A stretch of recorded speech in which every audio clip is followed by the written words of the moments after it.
For those of you who are following Pluto in Aquarius and you're following the transit and you're wondering kind of what's going to happen over the whole entire thing, which is a long time, 18 years, I was doing some long-term planning work for myself today. Spirit sat me down and we got some long-term dates up for what I'm up and batting for, things that are coming up in my life. And as I was looking at some of the transits, I realized something that is kind of important for the timing right now, because we have Uranus that's about to enter Gemini. At the end of Uranus's transit in Gemini, Saturn and Uranus, which are both the rulers of Aquarius, are going to be conjunct in Gemini right before Jupiter enters Aquarius to then be with Pluto. So our luck is changing. And I honestly think that this is probably going to be one of the more intense times of the Pluto and Aquarius transit, because we're going to have the rulers of Aquarius, Saturn and Uranus, together. And in my experience with Pluto and Saturn, when things come conjunct, because Pluto takes a long time to transit, right? Saturn, while it is a little bit quicker than some of the outer planets, it's still technically an outer planet and it still has a lot of weight and a lot of gravity to it, right? So my experience when there's crossings of Saturn, Pluto, and there's conjunctions where they have to relate to each other, such as Saturn being conjunct with Uranus and then that's ruling over Pluto. This is crazy. There's usually like a really big, profound event that happens. Some kind of power that you've been trying to earn now becomes possible. It's also noteworthy that this conjunction is going to be happening while Pluto is retrograde. So this is going to be a time of harvest, a time where our contracts are changing, while both Saturn and Uranus are going to be direct. For those of you who are curious on a date, it's June 28th of 2032. I know, it's still a ways in the future.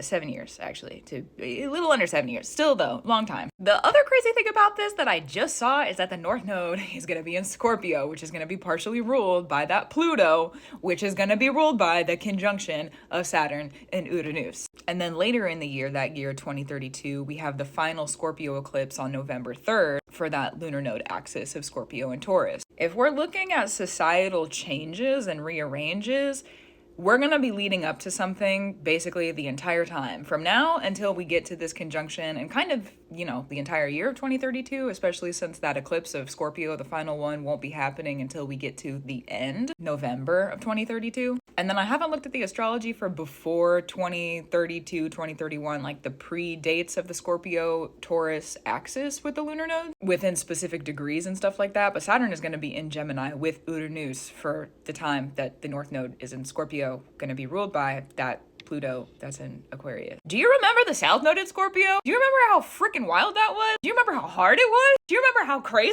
things got? Oh dear God. Because when we have the South Node, let's break down the lunar eclipses for a second to make just the gravity of this make sense. When we have the South Node, it's on the Earth, okay? So whatever sign it's in, right now it's in Virgo, but we're not going to get today's transits mixed up with the stuff that's going on. So let's track back actually to the South Node in Scorpio, 2021 to 2023.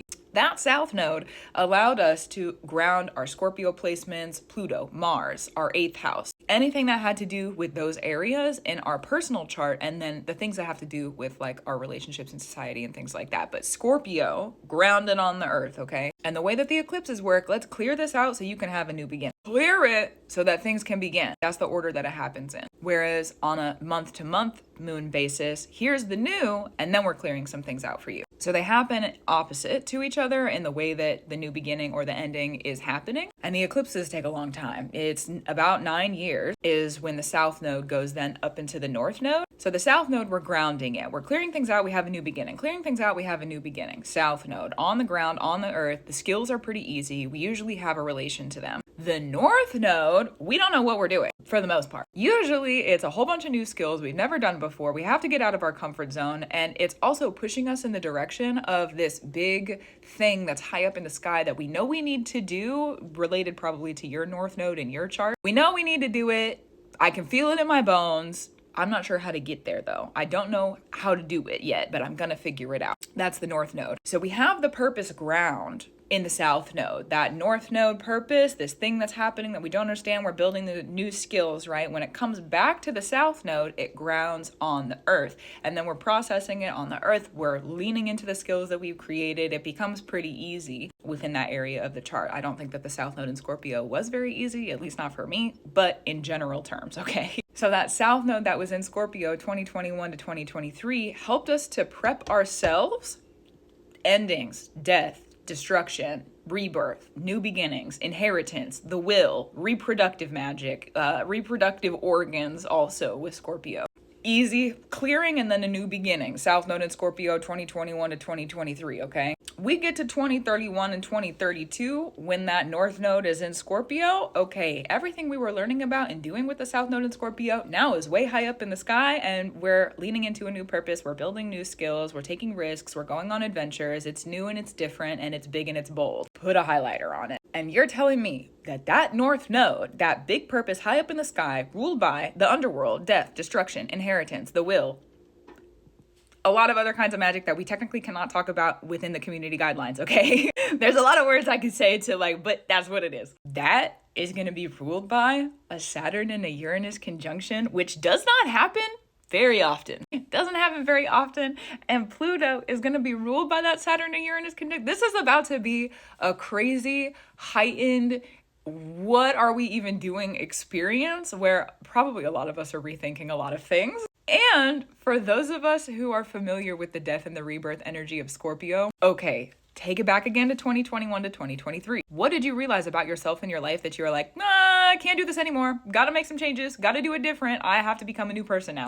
Anything like that come up? Because I know for me, there was a lot. Especially when it comes to your 8th house, your Scorpio placements, and then your personal Mars and Pluto. Okay, if you want to get really specific within relation to what's going on in your life, which I don't know about you, but I know about me again. I like to do that. So there's the information you need to look. What was going on 2021 to 2023, right? Your big spiritual purpose then with those deaths and rebirths, 2021 to 2023, comes to light 2031 to 2032, with the height of it being between this June 20, is it 28th? Let me double check again. Yeah, June 28th of 2032 to that final eclipse in Scorpio, November 3rd of 2032. We're about to be on a wild ride, guys. We're about to be on a wild ride. That's honestly going to be crazy because the other thing about Pluto is that it keeps its secrets until we're ready to know it. So if there was stuff that you were going through in 2031 to 2030, no, 20, sorry, there's a lot of dates going on, right? Okay, 2021 to 2023 when the South Node was in Scorpio. Thanks for sticking with me on that one. If there was anything that you were like, why is this happening to me? I know I ask that question a lot. Why is this happening to me? Why do I have to go through this? What is the purpose of these things these hard things that I'm experiencing right now? We're going to understand not only for ourselves, but on a societal level with the groups that we're a part of, with the communities that we relate to, with the government structures that we're under when we get to 2032. You know you're part of something? You know you're working on something bigger? Okay, long-term goal dates, 2032. Listen, I know that's a long time because I was sitting here with Spirit doing the reading for me and I was like, you're telling me this is going to be another...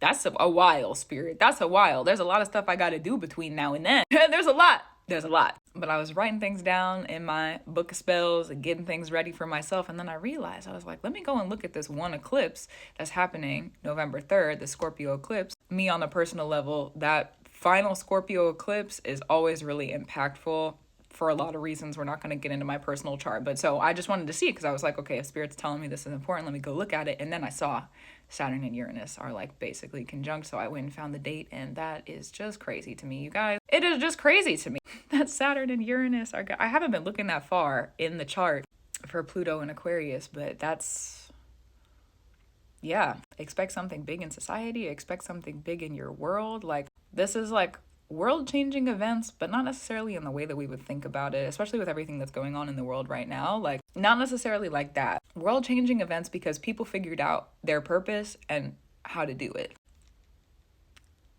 Okay, yeah, that sounds great. So, keep up your work. Gratitude, reverence, and love to you. Keep up your brew. I will too. Keep doing what you need to do. I will too. That's true. This was sort of a longer update, but you know what? Necessary. There's a lot of information. That's honestly crazy.